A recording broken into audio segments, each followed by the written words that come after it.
Good day, ladies and gentlemen. Welcome to another video na sasagot sa inyong mga katanungan. At nakatanggap po tayo ng message ngayon mula sa isa na naman nating GCash user.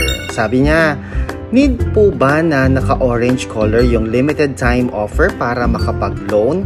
Nakailang try na kasi ako na i-apply.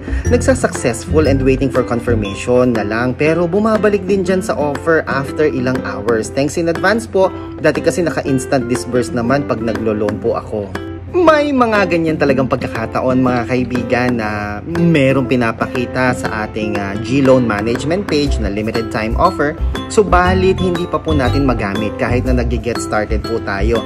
Ang pinakamaganda po ninyong gawin, itong screenshot na ito po, pwede po ninyo itong i-upload sa inyong submit ticket case kapag kayo po ay nag-file sa help center ng GCash. At pwede po kayong mag-request sa kanila manually na i-eligible kayo na makapag-avail ng loan offer. It may take some time. Makakatanggap naman po kayo ng email mula sa G-Loan na kayo po ay eligible na. Nangyari po yan sa akin, medyo matagal po yung proseso. Sabi ko, nakita ko na naging eligible to eh.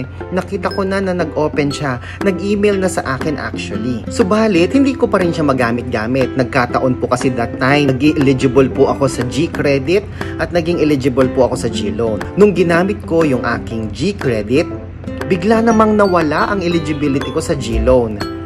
Tapos, took some time bago po ulit ako nag-offer. Hinintay ko lang siya mag-offer ulit. Ginamit ko lang ng ginamit ang aking GCash, pinataas ko po ang aking G-Score, and apparently, naging eligible na po ako sa G-Loan.